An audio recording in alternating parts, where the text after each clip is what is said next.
हर हर महादेव।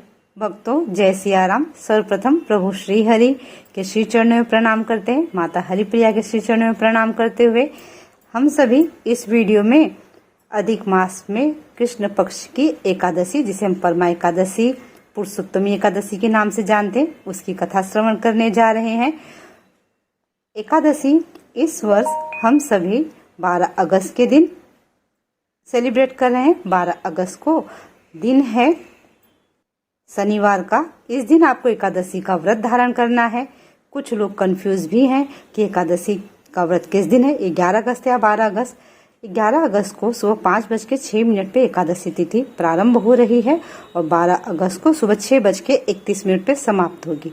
ऐसे में 11 अगस्त की एकादशी दशमी युक्त एकादशी मानी जाएगी और दशमी युक्त एकादशी का व्रत नहीं करना चाहिए। शास्त्र में बताया गया है दशमी युक्त एकादशी का व्रत करने पर नरक की प्राप्ति होती है, तो आपको द्वादशी युक्त एकादशी का व्रत सर्वोत्तम माना गया है, वही व्रत करना चाहिए। अब व्रत का पारण समय भी डिस्कस कर लेते हैं। एकादशी का पारण आप सभी को 13 अगस्त के दिन करना है। समय होगा सुबह 5:49 से लेकर के 8:19 का। जी हाँ, सुबह का समय है ये। इस अवधि में आपको प्रभु की पूजा कर लेनी, उन्हें भोग लगा लेना, उसी भोग को ग्रहण करके अपने व्रत का पालन करना है। यदि आप एकादशी का व्रत धारण करते हैं तो कृपया करके अपने व्रत का पारण समय में ही करें, तभी आपको संपूर्ण फल की प्राप्ति होगी।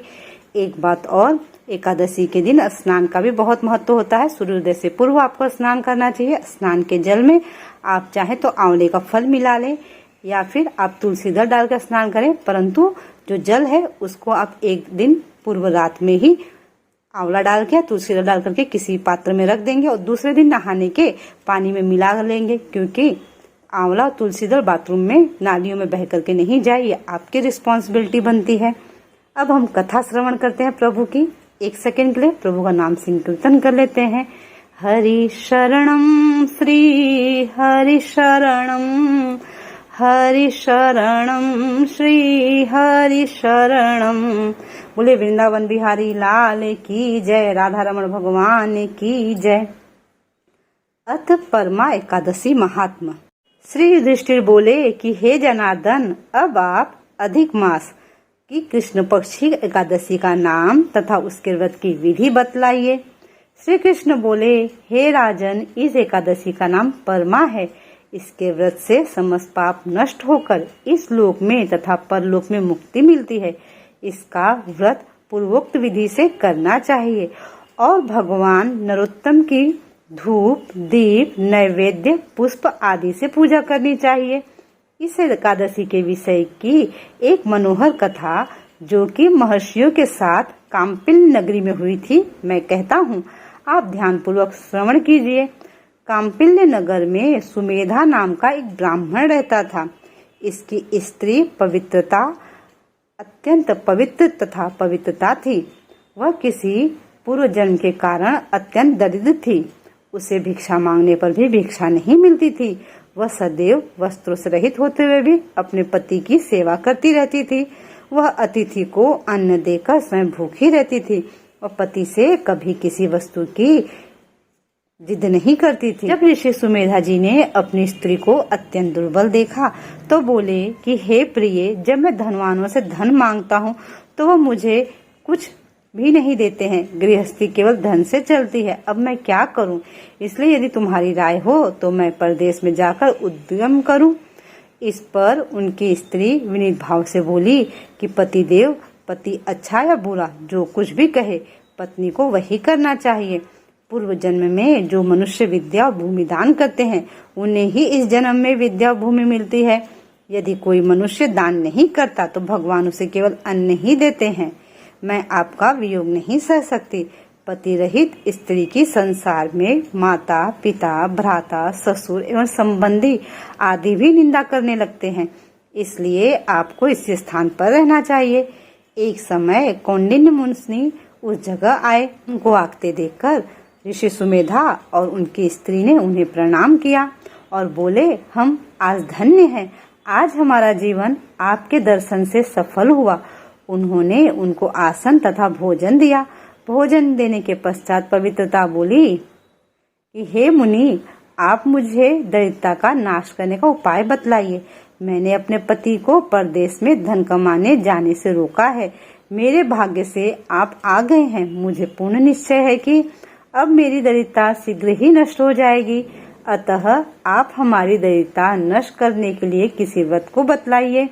इस पर कौंडिन्य मुनि बोले कि मल मास की कृष्ण पक्ष की परमा एकादशी के व्रत से समस्त पाप, दुख और दरिद्रता आदि नष्ट हो जाते हैं। जो मनुष्य इस व्रत को करता है वह धनवान होता है। इस व्रत में नाच गाना आदि सहित रात्रि जागरण करना चाहिए। कुबेर को महादेव जी ने इस व्रत के करने से धनाधिपति बना दिया था। इस व्रत के प्रभाव से सत्यवादी राजा हरिश्चंद्र को पुत्र, स्त्री और राज्य प्राप्त हुआ। कौंडिन्य मुनि ने पूरी व्रत की विधि, एकादशी व्रत की किस प्रकार करनी चाहिए वो सब कह सुनाई। फिर मुनि बोले कि ब्राह्मण जी, पंचरात्रि व्रत इससे भी अधिक उत्तम है। परमा एकादशी के दिन प्रातः काल नित्य कर्म से निवृत्त होकर विधि पूर्वक पंचरात्रि व्रत आरंभ करना चाहिए। जो मनुष्य 5 दिन तक निर्जल व्रत करते हैं वे अपने माता पिता और स्त्री सहित स्वर्गलोक को जाते हैं। जो 5 दिन तक संध्या को भोजन कराते हैं वे स्वर्ग को जाते हैं। जो मनुष्य स्नान करके 5 दिन तक ब्राह्मणों को भोजन कराते हैं उन्हें समस्त संसार के भोजन कराने का फल मिलता है। इस व्रत में जो घोड़े का दान करते हैं उन्हें तीनों लोक दान करने का फल मिलता है। जो मनुष्य उत्तम ब्राह्मण को तिल सहित दान करते हैं वे तिल की संख्या के बराबर विष्णु लोक में जाते हैं। जो 5 दिन तक ब्रह्मचर्य पूर्वक रहते हैं वे देवांगनाओं के साथ स्वर्ग में भोग करते हैं।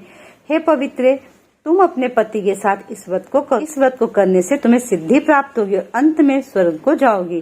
कौंडिन्य मुनि के कहे अनुसार उन्होंने परमा एकादशी का 5 दिन का व्रत किया। व्रत समाप्त होने पर समाप्ति पर सुमेधा ऋषि उनकी स्त्री ने देखा कि वहां पर उस शहर के राजकुमार आए और उन्होंने उन्हें एक घर दिया जो कि पूरा वस्तुओं से सजा हुआ था।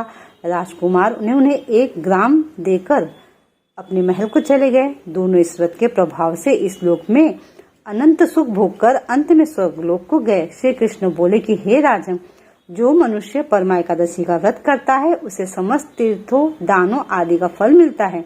जिस प्रकार संसार में 2 पैरों वाले ब्राह्मण, 4 पैरों वालों में गौ, देवताओं में इंद्र श्रेष्ठ है, उस प्रकार महीनों में अधिक मास उत्तम है। इस महीने में पंचरात्रि अत्यंत पुण्य देने वाली होती है। इस महीने में पद्मिनी और परमा एकादशी भी श्रेष्ठ हैं।